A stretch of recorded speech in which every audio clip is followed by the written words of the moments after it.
Hi everyone, and welcome to part 2 of my getting started with alcohol ink painting with the wispy style of it anyway. If you haven't seen part 1 on supplies, let me recommend that you watch that before you start asking me questions about what I use, you know, the papers and brands of ink and whatnot. I try to answer all of that in that video, although I do not do a painting in that video. It's just going over the supplies and tools that I use the most when I'm doing mine. You'll notice if you've seen any of my videos before, I've got this at a different angle. I hope that it will work good. My hope was that you all could see better, so when I've got my hairdryer down here, that you all can see a little better how the inks are moving, because I know that when I've got my camera angle more over top, my hand and the hairdryer sometimes block what's going on the actual paper. So you get to see my big gigantic hands like this though. All right, this today is going to be on the Evo synthetic paper, which is similar to UFO, but not exactly the same. The Evo does tend to stain a little bit. You'll know if you saw that on my other getting started video, but it doesn't stain quite as badly as the UFO does. So, and I'm sorry, I'm noticing that it's kind of going in and out of focus here. Hopefully that won't continue to be a problem once I'm not reaching in and out of the screen all the time. All right, so this is Ranger Pitch Black. That's what I'm going to get started with. Now, there are so many different ways to do this and so many different styles. I thought about it for a while, and I'm going to do it by putting down a drop of ink, a drop of alcohol, and then a drop of, this is the Jacquard Pinata brass in this. Nothing mixed in with it, just straight brass. I'm going to do it that way. Now, you can put your alcohol down first, put the other stuff on top of it. That works great too. You'll get a little bit different results depending on how you do it. You can put down just your ink, dry the ink spot, and then start spreading it out with alcohol. But we're going to run into like a 2 or 3 hour video if I start trying to show you all of them in one video, at least to where you can do a painting. So I'd rather cover a little bit more on continuing on with the painting and not just doing little spots at a time to show you the difference in this one. So what we're going to do is first I'm going to put down just a drop of the pitch black, and with alcohol inks, a little goes a long way. There's 2 drops of brass. I was trying to just get 1, but sometimes I get an extra, and that's okay. Now you'll see I squirted my alcohol sort of up under. That helps lift that brass a little bit. You can see it kind of floating. All right. Now notice I am not coming in directly over top of my ink. I do not want to do that, because if you do, that's what happens. And I didn't do that too much here because this is a paper that stains. I don't want to end up with little finger marks. I just call them fingers of ink. But I don't want to end up not being able to get them off of the paper. So if you come in like this directly over your ink, the air coming down is going to blow it everywhere, because you've got this direct downward force on a liquid. So it's just going to spray it in every direction that it can go. It's going to spread out everywhere. If you come in from the side, you can steer it where you want it to go, and you can push it back out, because once you've pushed it this way, you know, and then you can come around here and push it back this way. As you're pushing, you can move over your ink that's behind, because it's not leaving enough to blow it out everywhere. All right, so what I did was I just dried that spot. Now, what you can do is you can either go ahead and spread this out a little bit more by putting some just alcohol down on the outer edges here. Kind of blow it in and blow it back out, and I'll show you that in a minute. Or you can add another color to it. You know, I think I'm going to do that. I'm going to use this Currant, which is also a Ranger ink. Now, if I were using Yupo, you would see a lot more sort of color variation in here because the Yupo does stain more than the Evo does. But it's also a lot harder to use. If you're wanting to learn the wispy technique, for me, I recommend not starting on Yupo because I did start on Yupo and I had to stop because I could not figure it out and make it look right. I needed to learn how to whisk my ink. Now you'll see how that's kind of stained under there where my circle was. And it'll do that same thing as Yupo. Now, with the Evo paper, if you go over it often enough, you can kind of lift the staining up a little bit. You can make it to where you really can't see it. With Yupo, once it stains, it's not coming up. I don't care if you take a toothbrush and scrub it with alcohol, it is not coming up.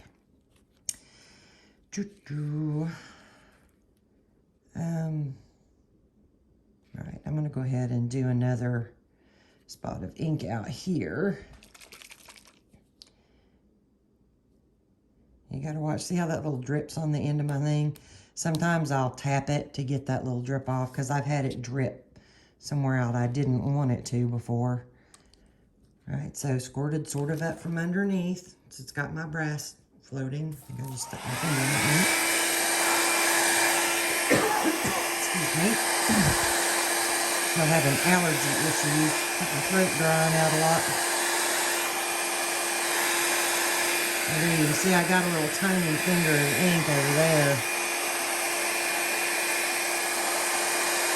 Now you can tell how much lighter this is than this because I spread it out more.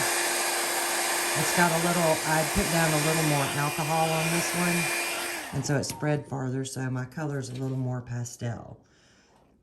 So I think you can tell the difference between the two sides. So, you know, keep that in mind. But you literally can do an entire painting with one drop of a dark color like the pitch black. And, I mean, pretty much cover everything. All right. So now we're going to take this and start working on getting that kind of wispy look. So you don't, I don't want to say you don't want to do this because sometimes you actually do. This is where it gets kind of play it by ear and practice and learn what does what. So what I actually want to do right here is I'm going to put my alcohol on the edge, sort of straddling the ink and the paper. And then I'm going to blow it in towards the ink so that alcohol can reactivate some of it and pick it up. And then I'm going to pull it back out this way. And I'm going to keep on just sort of moving it around until I kind of get it where I want it, what I want it to look like. Now watch this up here as you're doing this so you don't end up with one big long finger of ink that runs, you know, all the way up through there. So now you can see, because I didn't let this dry out here, you can see what a soft, wispy kind of edge I got out there. And that's what I wanted. So you want to pull some ink out by putting your alcohol sort of in the middle. You can put your alcohol right down in the ink, and you can push it out this way and then back in. But for me, especially on a paper that may stain some, I like putting it on the edge. You can still kind of see the line right here, but it's not as obvious. So I'm going to put down some more right there. And as for how much alcohol you use, well, it just depends on how big of an area you want to try to spread at one time with it. You know, different amounts of alcohol will give you different looks. Besides just lightening it up. I mean, you can go in and make teeny tiny little things, and I've done that before too, or you can make bigger ones. So, and there was something I was getting ready to tell you all, and then I got sidetracked. And I don't know what it was. Hopefully it'll pop back in my head here in just a second. You see, I put that one a little more in there because I'm sort of running out of ink. It's getting a little bit lighter at the edge. So I'm just going to pull more of that out. I started more on the ink to make it easier to pull it out. And you'll see I'm kind of trying to go back and forth a little bit, because that helps give you some of these little, I don't know if you can see them or not. That helps give you some of these little folds. I should have picked a darker color or kept that just darker. But you get these lines and folds a little better when you use, or when you kind of are going back and forth with it. Because you'll get, that's where it dries. And it deposits a little more ink as it's drying.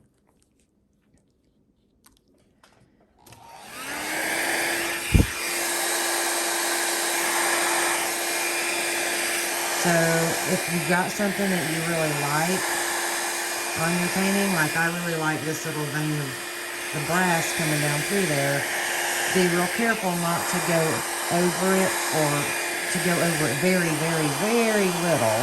You can help it. So I'm trying to kind of hide that right there where that stain. The longer the ink is on the paper, with the Evo, the longer it's on there, it seems like the harder it is to get the stain to move a little bit. But, I mean, you can, but you have to work it a lot, and overworking is something, oops, wrong thing. Overworking is something you do have to be careful of when you're doing this. Because if you're using more than one color, or if you're using, you know, metallic like the brass, if you overwork it, you end up with just everything blends together. Just sort of all one big mess.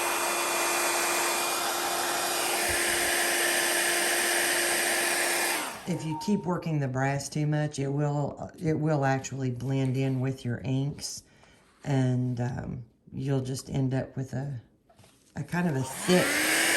It's not thin anymore, like your inks are when you first put them down. It's really thick and it's hard to move. And it's just sort of a metallic color then, which can be really pretty. It just really depends on what kind of look you're going for and what you'll be happy with. And I know there's probably just tons and tons of stuff I'm going to forget to tell you all, because it's just really hard for me to remember a lot of it. It's so second nature because of doing this so much. I've been doing this for right at 3 years now. So a lot of it, I don't really think about it. I just do it. It's almost like muscle memory. So you'll get there if you keep doing it too. But it does make it hard sometimes when I'm trying to explain to people what to do, because it's just something I don't think about.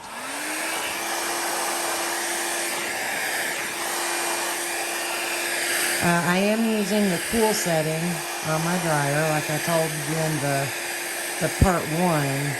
That is what I use almost all the time. I do use heat on rare occasions, because there might be a time when I need to dry a spot a little faster, or for whatever reason, and I will use heat sometimes for that. But I use it very sparingly and for no more than a few seconds at a time, so that it doesn't warp my paper. All right, I'm just going to go on and finish some of this out.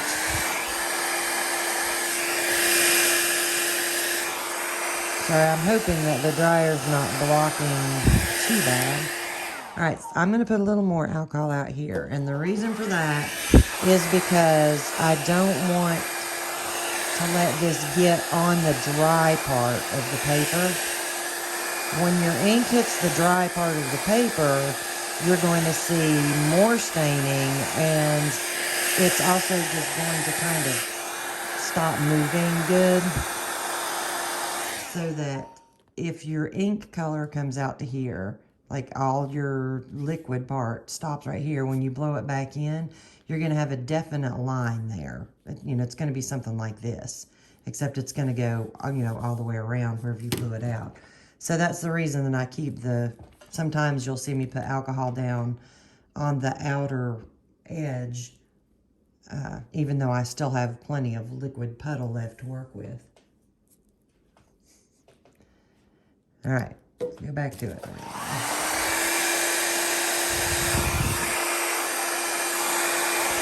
You see, I about let that little end right there get away from me.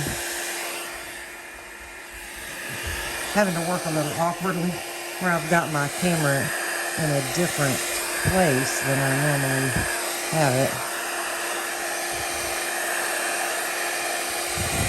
So hopefully it doesn't sound like I'm yelling in your all's ears, because it's sort of right in front of my mouth right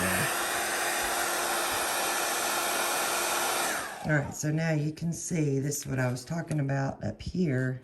Oops. Up here where I didn't keep it wet enough with the alcohol out there, because I was paying too much attention to down here. But if you do that, and it's no big deal, usually you can go back and fix it, or you can leave it. I mean, it looks good like that too. Just really depends on your taste and what kind of look you're going for in that painting.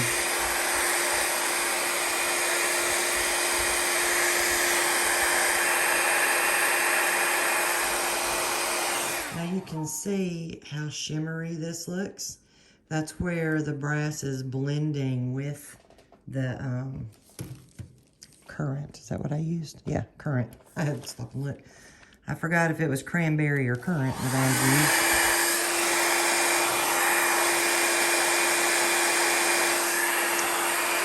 Also, if you're doing a painting to frame, if you're going to be matting it or framing it, watch how close to the edges you get, especially if you're going to put a mat around it, because you will end up losing or covering up part of your painting with your mat. So you do want to be cautious. You can see down here, you really don't want to get any closer. There we go. You don't really want to get any closer than that, because, you know, if you have a mat, it's going to come, you know, somewhere around there, something like that. So, you know, just keep that in mind. Don't let your design come all the way to the edge of your paper. Some people will actually take strips of tape and go down the edges to help remind them. Use like a painter's tape that'll peel off easily. And just to help remind you of where to stop, to make sure that you don't get it, any of your painting over there where it might get covered up. So you'll see I generally try to end up with most, oh mercy, didn't mean to do that. With most of the alcohol and ink blown back towards the center. And there's a lot of different ways you can end it in the center. I'm sort of spreading it out some, but you don't have to. You can, you know, blow it back in and keep everything sort of narrowed down into a line. And give yourself just a line down through the middle of it. But this time I'm just sort of letting it stay spread out in there.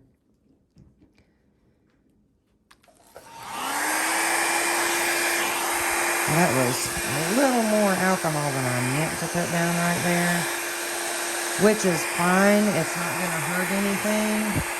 but it will take you a little longer to get it to dry. And you've got to be kind of cautious about the overworking thing. And you don't have to dry it all the way. See, I can stop right here and just let it sit there and finish drying on its own, which is what I actually think I'm going to do. So, you know, you can stop with this. I mean, you don't even have to go on beyond something like this. You put a mat on this and frame it, and, you know, it's going to look good. If you're not satisfied with that, because you'd actually have to do some cutting down with this one. It's way off center. It's not balanced good because there's too much negative space in places that I wouldn't necessarily want it. So,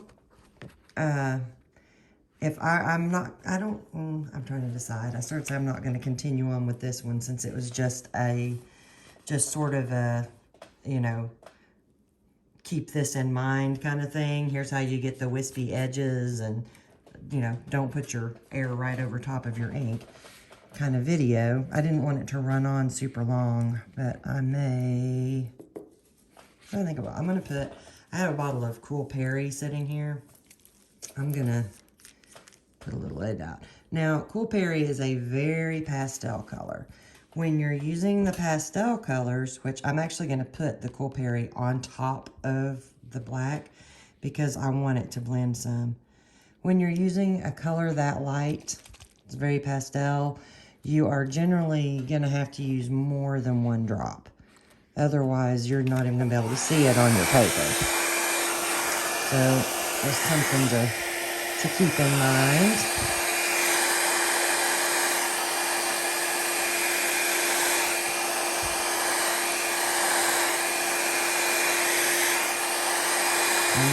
I'm blowing all that down in there because I want to kind of blend it.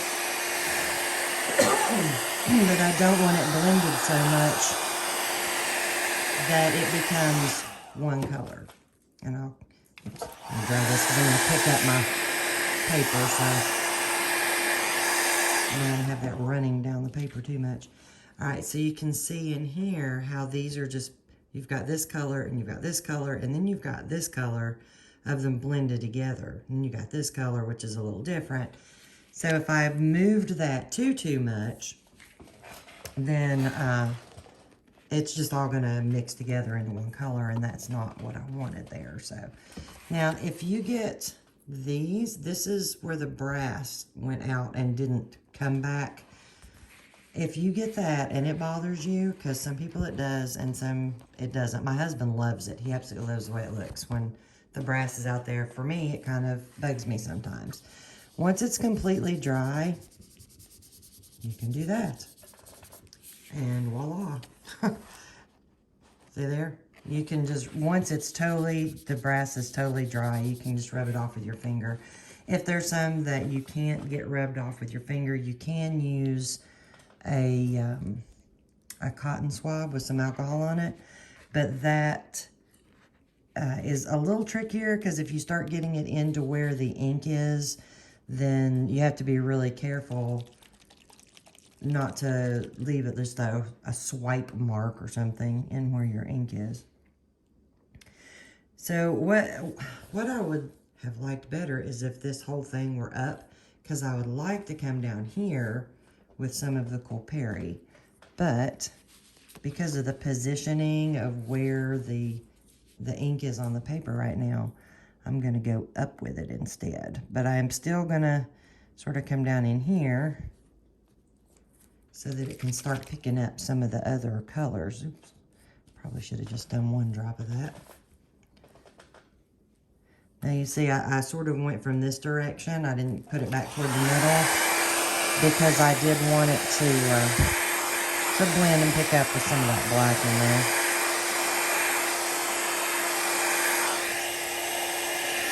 And I'll put that on that outer edge again just to help keep from getting too hard of an edge over there. So I don't want the hard edge. And I'm just kind of moving it down here.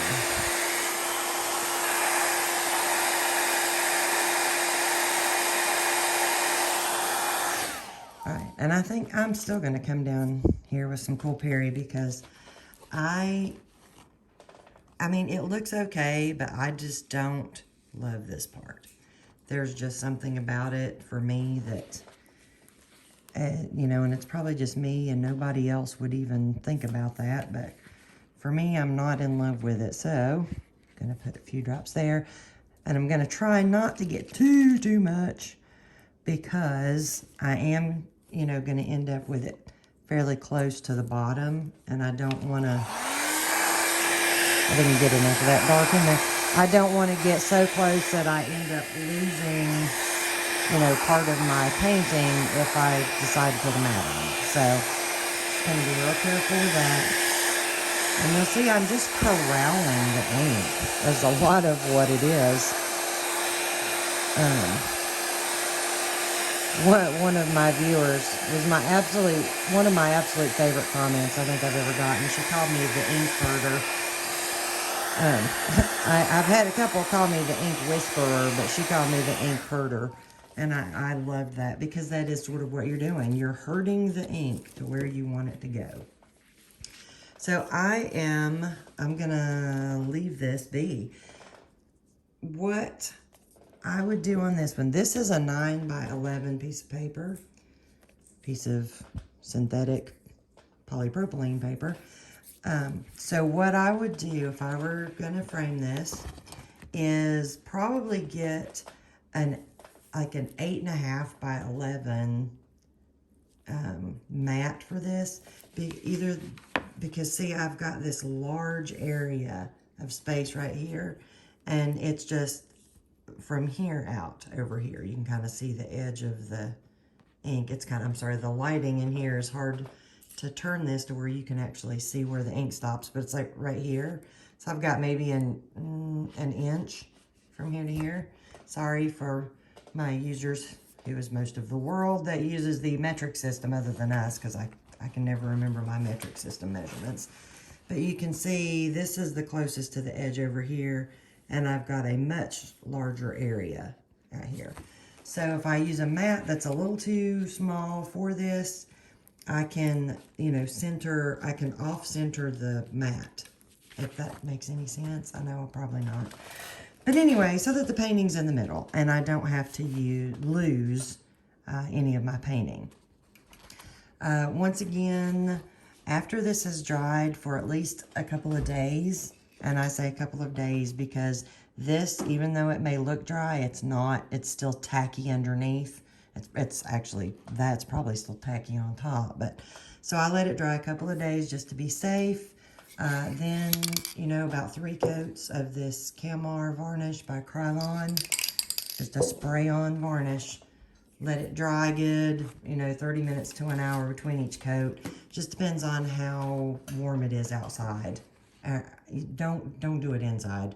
Be sure you do that outside in a well-ventilated area. And then you can do a final top coat of seal of either UV archival or the triple thick glaze or whatever product you want to finish it off with. Just as a reminder, be sure you use the Camar first because this is a water-based varnish, so it will not reactivate your inks. All right, well, I hope that that was useful for you. I was trying to squeeze in, you know, some tips in a shorter period of time than the last video about the supplies. So that's why I decided to go ahead and just go with the one kind of style. But that's that's how you get these wispy edges. There's so many different looks. I will do another video on how to sort of get the sharper, like when you're running your inks back into the middle, how you can get them into a line.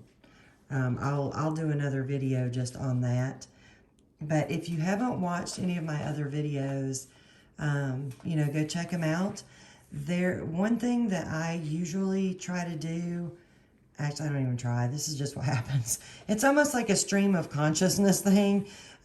Just, you know, things that cross my mind come out of my mouth. And whatever I'm doing will remind me of something to tell you all. So there are little tips and tricks just kind of scattered and sprinkled all through on my videos. So it really does pay to listen to them. I know you can't always, I know sometimes people are kind of trying to watch them at work when you don't really have anything else going on and you can't have the sound on. But I think you really will pick up a lot if you will watch or if you will listen to some of my blabbering commentary in my other videos.